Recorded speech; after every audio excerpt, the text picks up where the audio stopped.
안녕하세요. 오늘은 전태일이 쓴 소설 초안을 소개합니다. 이 글은 1970년 4월경 전태일이 쓴 소설 초안입니다. 여기에서 전태일은 자신이 어떻게 노동운동을 하리라는 것을 처음 결심하게 되며 어떠한 실천 과정을 거쳐 오늘에 이르렀는가를 적고 있습니다. 앞부분은 자신이 해온 노동운동의 과정을 그대로 정리한 것이며 뒷부분의 죽음은 자신이 죽음을 건 투쟁을 생각하면서 그것을 이미 구체적으로 예감해 보면서 쓴 글입니다. 이 소설 초안은 소설이라고 하지만 사실은 전태일 열사가 실제로 살아온 내용을 소설 형식으로 쓰고자 했던 것입니다. 전태일 열사는 자신이 살아온 내용에다 앞으로 자신이 실천하고자 했던 내용을 여기에 썼다고 봅니다. 이 초안에서 제인은 전태일 열사 자신을 가리키는 것이고 비는 전태일 열사와 함께 중부시장에서 일했던 5번 미싱사를 말하는 것으로 보여집니다. 전태일은 중부시장 제품공장의 열악한 작업 환경 속에서 장시간 노동과 저임금에 시달리는 것을 보고 이것을 개선하기 위해 고심을 합니다. 특히 5번 미싱사가 먼지구덩이 작업 환경에서 장시간 노동과 저임금으로 인해 폐결핵을 앓아 일을 하다가 피를 토하는 것을 보고 매우 큰 충격을 받습니다. 전태일은 이 충격으로 본격적인 노동운동을 하겠다고 결심을 합니다. 전태일은 동료 재단사들을 규합해 바보회를 조직합니다. 그러나 바보회도 원활하게 굴러가지 못하는 것, 이에 대한 갈등도 여기에다 쓰고 싶었던 것 같습니다. 그리고 또 친구들과의 갈등, 식구들과의 갈등, 그리고 일반 사회와의 인식 차이로 많은 고뇌를 하고 있습니다. 이런 것들을 여기에다가 쓰고 싶었던 것입니다. 전태일이 조직한 바보회 사업으로는 청계천 노동자들을 대상으로 앙케이트 조사를 실시했습니다. 그 결과 노동자들의 인권이 심하게 유린된다는 것을 확인했습니다. 이에 전태일과 그 동료들은 노동자들이 이러한 참상을 서울시청과 노동청에 알리고 시정을 요구했습니다. 그러나 돌아오는 대답은 무성의했습니다. 이에 전태일의 감정은 매우 복잡한 상태로 되었습니다. 이런 것들을 이 소설 초안에서 쓰고 했었던 것 같습니다. 전태일은 이런 사회 현실을 매우 불신하게 되었습니다. 그래서 낙심을 했습니다. 사회뿐만 아니고 자신이 일했던 한미사나 협심사의 사장들도 이중인격적이고 불합리한 경제관념에 대해서 전태일은 울분했습니다. 그런 내용들을 이 소설에서 쓰고 싶었던 것 같습니다.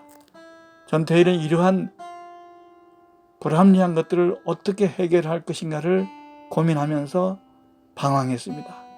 그 방황도 여기다가 쓰고 싶었던 것 같습니다. 심지어는 방황을 하면서 범죄에 대한 공상까지도 했다고 쓰고 있습니다. 그러나 마침내 자신이 근로기준법을 준수하는 공장을 설립하는 공상도 했습니다. 이런 줄거리를 이 장에서 기록하고 있습니다. 줄거리는 계속 이어져 바보회를 창립하고 활동했지만 뜻대로 되지 않고 모범업체 설립도 현실성이 없어 전태일은 방황합니다. 전태일은 자신의 고향인 대구로 내려갑니다. 자신의 일상 중 가장 아름다웠던 추억이 있는 곳, 그곳에서 옛 동창들을 모아놓고 자신이 계획한 모범업체 설립을 과장되게 설명합니다.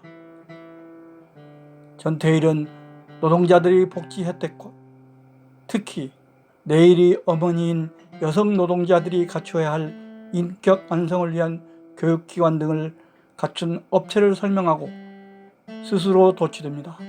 그러나 냉혹한 현실은 그것을 이룰 수 없다는 것을 깨닫고 몸서리치며 씁쓸해합니다.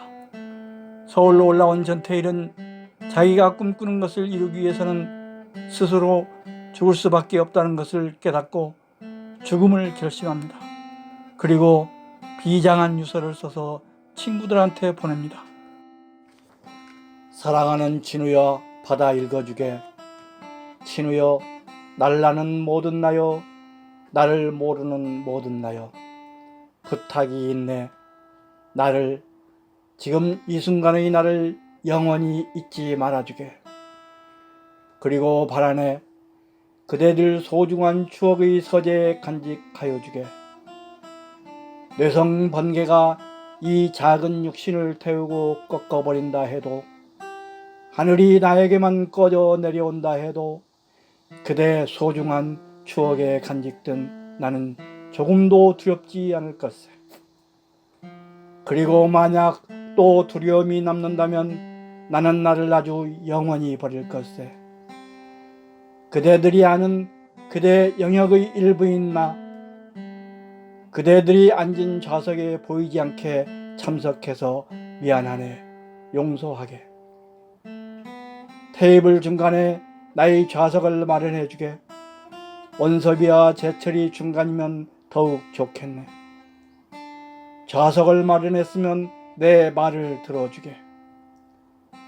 그대들이 아는 그대들이 전체의 일부인 나, 힘에 겨워 굴리다 다 못 굴린, 그리고 또 굴려야 할 덩이를 나이 나인 그대들에게 맡긴 채 잠시 다니러 간다네. 잠시 쉬러 간다네. 어쩌면 반지의 뭉게와 총칼의 질타에 구애되지 않을지도 모르는, 않기를 바라는 이 순간 이후의 세계에서 내 생에 못다 굴린 덩이를 목적지까지 굴리려 하네. 이 순간 이후의 세계에서 또다시 추방당한다 하더라도 굴리는데 도울 수만 있다면, 이룰 수만 있다면